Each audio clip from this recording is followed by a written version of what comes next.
Welcome to Kermode Uncut. Christmas has been and gone, everyone's got a hangover, and we're now in the very dog end of 2015. But hey, it can get worse. It's time to count down my top 5 least favourite films of the year. If you tuned in before, you'll know that numbers 10 to 6 were, at 10, Age of Kill, at 9, Taken 3, at 8, Solace, at 7, Mordecai, and in at number 6, Fathers and Daughters. His code name's the Watchmaker. He's one of the most wanted assassins in the world.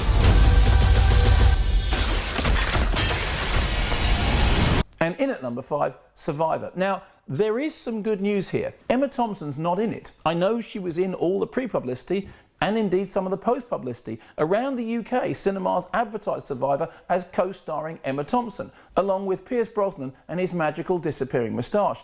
But I've seen the film, and Emma Thompson's not in it. Really, not even with a moustache, which is a relief, because if she was, I'd have to reassess my otherwise glowing opinion of Miss Thompson. But she's not, so I don't. So that's good. You have to stop him.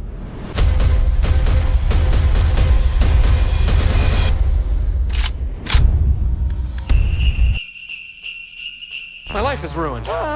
Because after 30 days, I'm going to prison.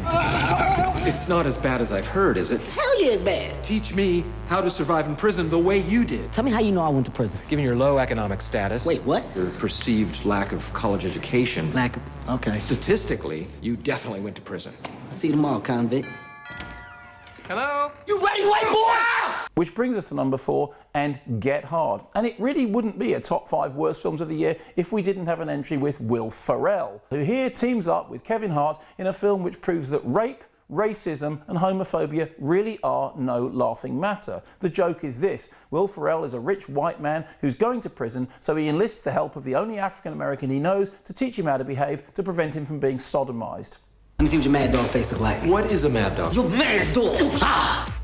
What are you doing, James? Sad dogging you. I think that's a strategy that could work. Please don't sexually assault me. I'm already too sad. You're telling me we're bankrupt if we don't close this deal.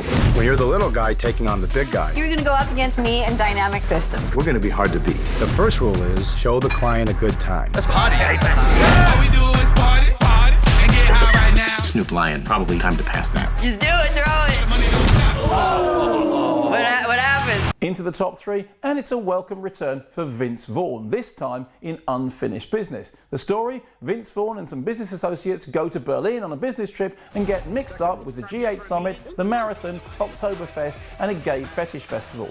Nick Frost puts his penis through a hole in a toilet wall. That pretty much counts as a review. What was your last name? Pancake. Like breakfast. It's Greek. It's delicious. Yum. No more prison fights. No more assaults on guards. No more disrespect. We've got to make a human centipede of our prisoners. They will literally be on their knees begging for your mercy. It's brilliant. Into the top 2 now, and at number 2, Human Centipede 3. Dutch director Tom Six appears in the film playing Dutch director Tom Six, giving Chef Gordon Ramsay a run for his money playing Chef Gordon Ramsay in Love's Kitchen as the worst appearance by somebody playing themselves on screen in living memory. Perhaps if we all just ignore Dutch director Tom Six, he'll go away. This is exactly what America needs. Hey, boys! Hey, bro! We'll be right back. Nobody leave. Except you. You could go.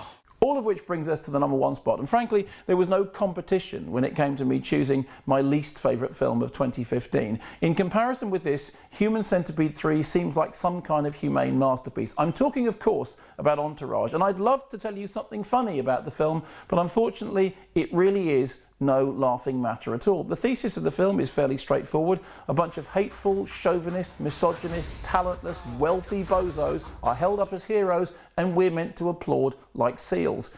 If you want to live in a world in which the worst things about humanity are rewarded, then Entourage is the movie for you. However, if you have any self-respect whatsoever, you'll put nothing but clear blue water between you and this abomination.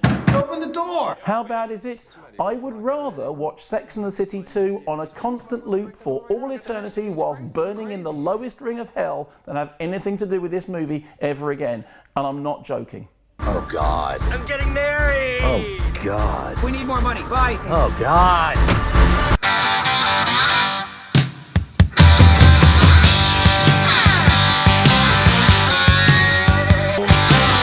Bad to the bone. Bad to the bone. Bad. Bad. Bad to the bone. So there we have it, the very worst films of 2015. I mean, on the positive front, there really can't be 10 worse movies than that in 2016. Can there? Also, what did I miss out? Was there anything that you thought was even worse than those films? If so, let me know.